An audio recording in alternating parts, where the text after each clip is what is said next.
Nice launch trajectory and countdown net. Pad is clear. 10, 9, 8. Launch auto sequence 7, has started. 6, 5, 4, 3, 2, 1. Go for launch.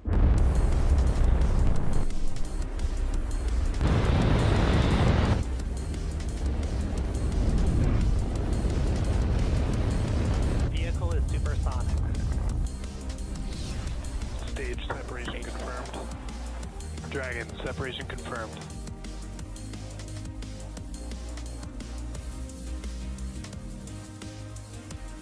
Stage 1 is transonic.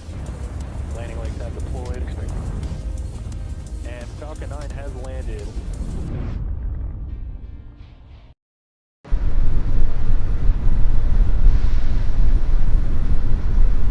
Falcon 9 is in startup. Dragon is in countdown.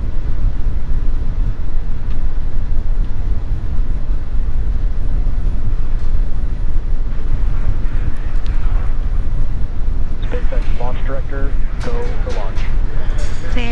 There is that final launch director go. All systems are go for launch of Falcon 9 and the Sierra 31 mission. T-minus 30 seconds.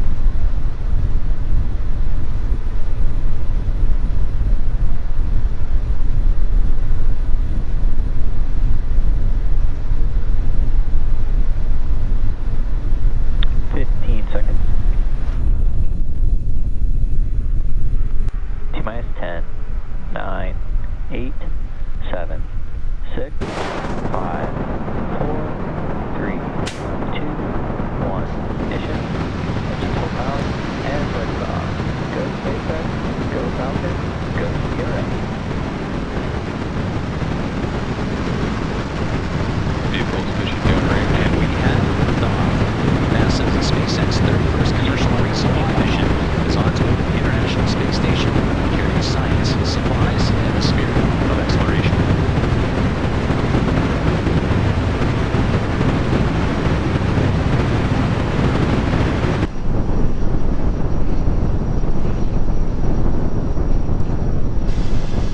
During ascent, we will tilt or gimbal the engines, guiding the rocket into what we call a gravity turn. Now during this turn, the vehicle is flying both up and horizontally away from the launch pad. The rocket Power telemetry nominal. typically needs to go 17,500 miles per hour horizontally in order Falcon 9 is supersonic. to avoid getting pulled back down to Earth. You just heard that call out that Falcon 9 is supersonic, and shortly we'll be throttling the engines back in preparation for max Q. Max Q. There's that call for max Q. That's the maximum aerodynamic pressure that the vehicle will see during ascent. And coming up shortly, we will have a few events in quick succession, starting with main engine cutoff, followed by stage separation, Stage 2 engine chill. second engine startup 1, and the boost back burn of the first stage. You just heard the call out for the second stage engine chill, starting in preparation for that engine startup. We are just about 30 seconds away from main engine cutoff, where the 9 Merlin 1B engines on the first stage will shut down. Shortly after that, the stage 1 and 2 will separate from one another, and the MVAC engine on the second stage will start.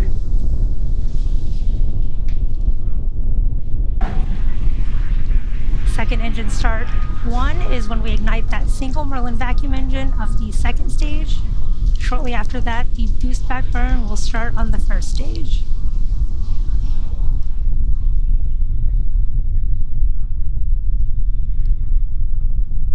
There's main engine cutoff. Main engine cutoff. Stage separation confirmed. Stage separation.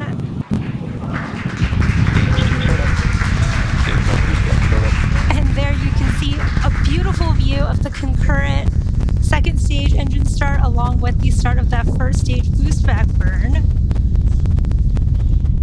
And really cool views from the second stage, the engine there, and the first stage.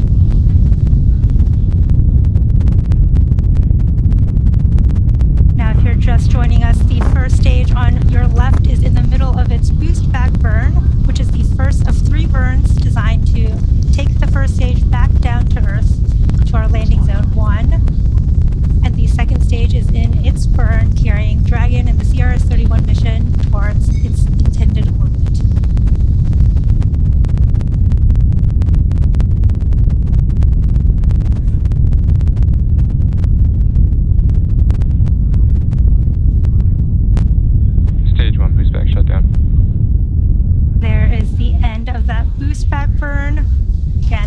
the first of 3 planned burns of the first stage.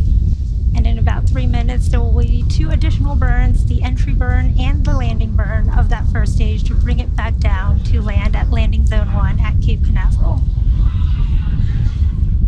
We are at T plus 3 minutes and 55 seconds here in today's mission. CRS-31 is SpaceX's 105th launch this year, and we are coming up on the entry burn and then second engine cutoff of the second stage. Now, the entry burn is slated for a little over 2 minutes from now at the T plus 6.5 minute mark, and you should see that on your screen when the first stage performs it. And for that entry burn, we relight 3 of the 9 Vehicles M1D. are on a nominal trajectory. You heard that call out. Vehicles are all on a nominal trajectory. And again, for that entry burn, we will relight 3 of the 9 M1D engines, starting with the center E9 engines, followed shortly after by the E1 and E5 engines, which are on either side of it. And this burn will slow the vehicle down as it passes back into the Earth's atmosphere. Now, the reason we need to perform this entry burn is we need to slow down to reduce re-entry forces, which helps us to recover and reuse the first stage. You can follow along on the bottom left and right hand of your screen for the speed and altitude for the first and second stages respectively. And the second stage, which you can see on your screen right now, is on its first burn, and this is what will be targeting the Dragon orbit, from whence, after Dragon's operation, Dragon will continue the rest of its journey to the International Space Station using its own onboard Draco thrusters. We are just about 30 seconds from the start of the first stage entry burn. This will be about a 20-second burn that slows that first stage down as it re-enters the Earth's atmosphere. Nominal trajectory.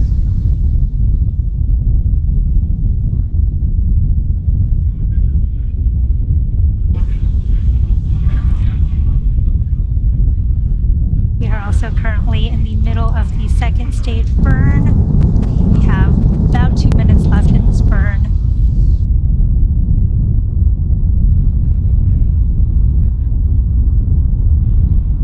Stage 1 entry burn. There is the start of the stage 1 entry burn. This is a 3-engine burn of the first stage, slowing the first stage down as it comes back over. Stage 1 entry burn shutdown. Stage 1 FTS is saved. And there is that call out for a good entry burn and the flight termination system being saved. Really cool views of the nighttime on the Cape Canaveral coast. At the first stage that's supporting today's mission has performed this entry burn for the 5th time. And Falcon 9 is the world's first orbital class reusable rocket. And this is important because it allows us to reuse the most expensive parts of the rocket, which drives down the access to space. We should see that landing burn starting in just a few moments.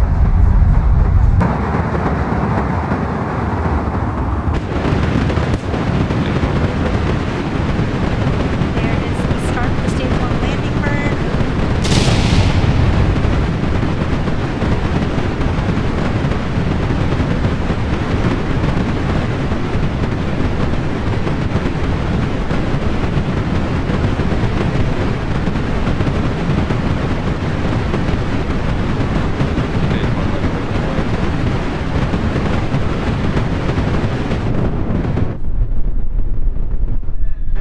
Stage 1 landing is confirmed.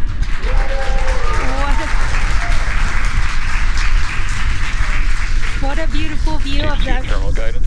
first stage landing. And with that landing marks SpaceX's 360-second recovery of an orbital class rocket, including the first stage landings for Falcon 9 and Heavy. And we are coming up on second engine cutoff 1 here on the second stage in just a few moments.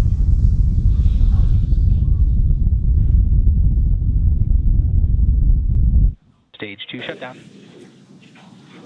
There is that call out for SECO 1. You can see that MVAC engine slowly cooling off. Nominal orb insertion. There is that confirmation of a good orbit. Looks like we are on track for Dragon separation in just a few minutes here at the T plus 9 minute and 25 Stage 2 FTS is saved. second mark.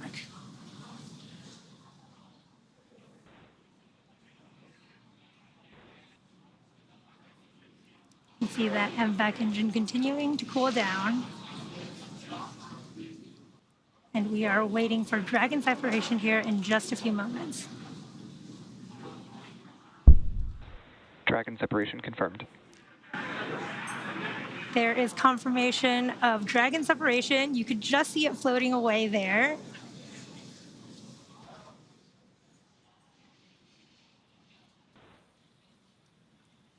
Now, if you're just joining us, we did have a successful launch from Launch Complex 39A at Kennedy Space Center. And everything has proceeded nominally so far. We had stage separation occurred at about 2.5 minutes into flight, and that was followed by a successful landing of Falcon 9's first stage on landing zone 1. And that marked the 5th landing for this particular booster. And for those of you following along, this Dragon spacecraft previously supported 4 commercial resupply missions for NASA, including CRS-21, 23, 25, and 28. At about a few minutes ago, we had a successful second engine cutoff, or SECO-1, and this was followed by a confirmation of a good orbital insertion. We recently saw Dragon separation floating away from the second stage as it begins its journey to the International Space Station. We should see the start of nose cone deploy here for Dragon shortly as well.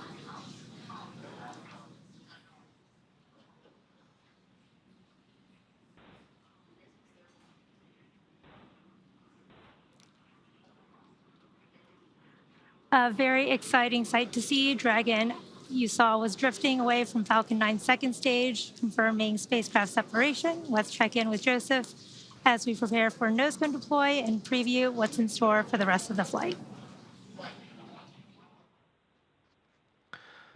Thank you very much, Yome, and we're following along here from Mission Control in Houston. A wonderful launch of Dragon from the historic launch pad 39A at NASA's Kennedy Space Center in Florida. And it's great to see Dragon in orbit and starting its journey on the way to the International Space Station. We're continuing our coverage here in Mission Control Houston and awaiting for the nose cone to deploy. And that is currently about to begin here in just a few moments. The nose cone is at the very tip of the Dragon spacecraft. And once it's deployed, it will expose the 4 forward bulkhead Dracos. These Draco thrusters will execute a series of maneuvers necessary to raise Dragon's orbit and meet up with the International Space Station, and all that will begin in a little over half an hour from now.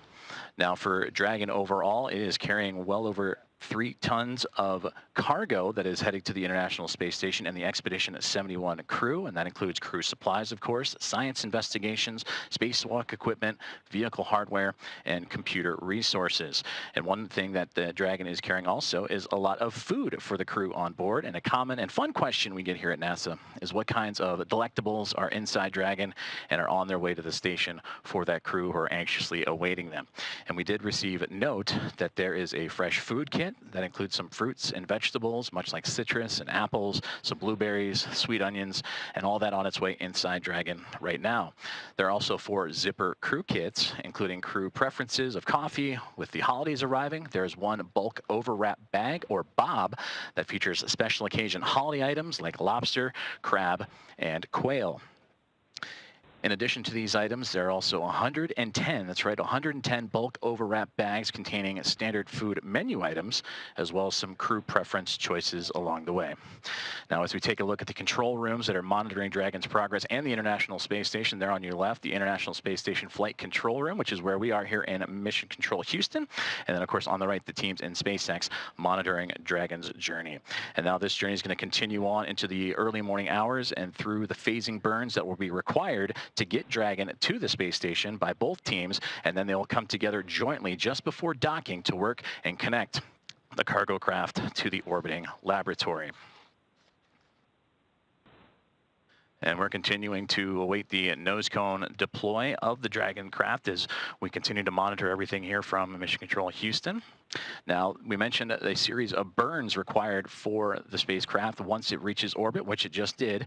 And now in about 30 minutes or so, we will see that first round of what will be 5 burns that will take Dragon onto its next phase of the mission. So as we continue to await the confirmation of nose cone deploy, let's take a closer look at the next several hours and what's in store for the Dragon spacecraft. Now, immediately after Dragon is separated from the Falcon 9, it begins what we call the activation and rendezvous phase of the mission. And during this phase, Dragon is configured for on-orbit operations. And this phase begins after the separation of Dragon from Falcon 9 and ends with the completion of the final co-elliptic burn. Our initial orbit today is 190 kilometers by 210 kilometers. And with those values representing the perigee and apogee of the orbit, or the lowest and highest points over Earth. That means the orbit isn't a perfect circle, but more like a very slight ellipse.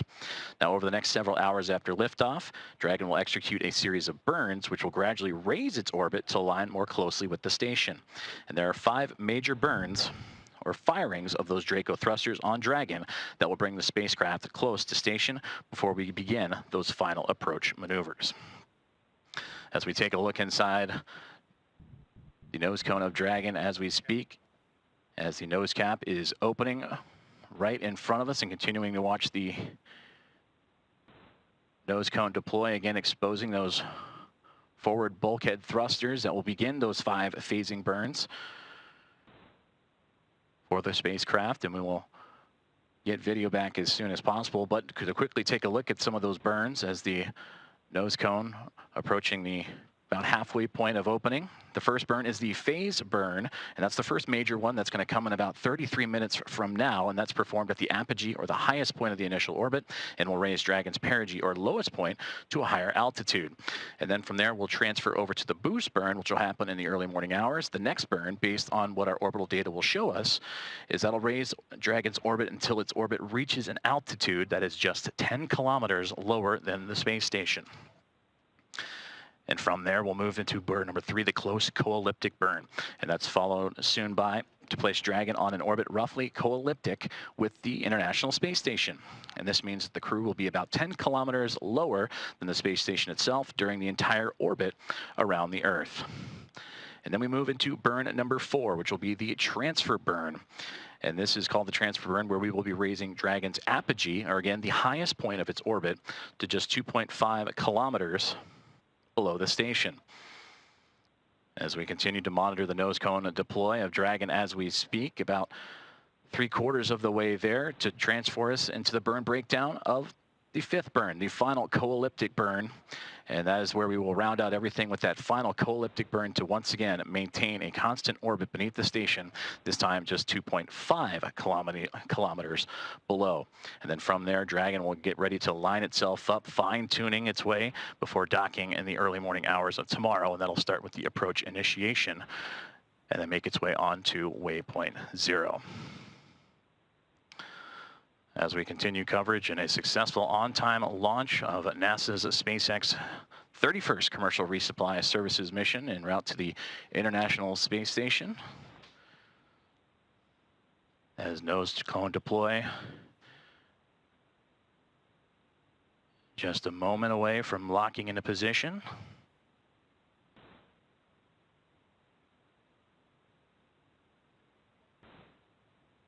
And we just received confirmation that the nose cone has indeed been deployed, exposing those Draco thrusters that will help the spacecraft climb its way and begin its journey en route to the International Space Station.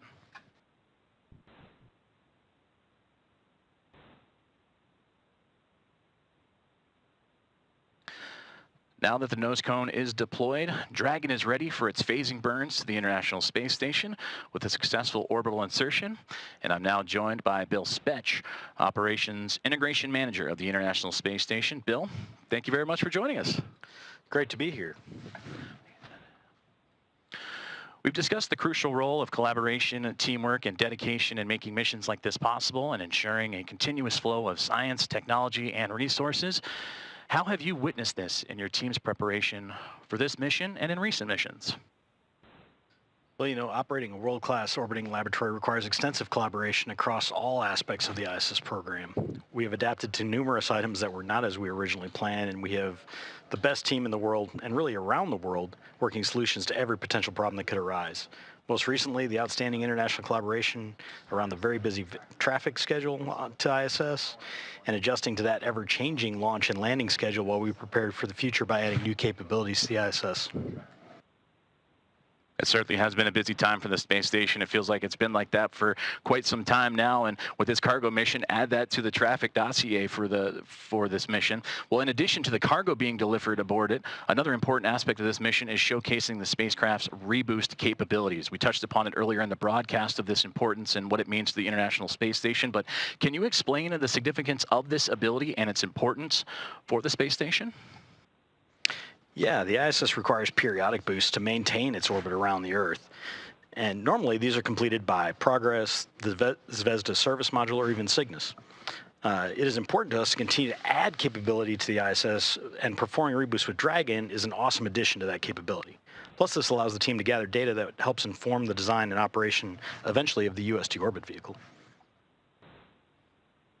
In your time and in your career with the International Space Station, you focused on maintaining its health and its integrity. How do missions like this one help achieve those goals while also advancing the station's capabilities, like you just touched upon with some of the traffic coming to and fro, also the scientific research and the technological developments? You know, ISS depends on a steady flow of supplies to safely maintain and continue on with its mission. This mission delivers examples of all those needs for the vehicle. Dragon will deliver food, spares, and of course the very important science that we conduct on board.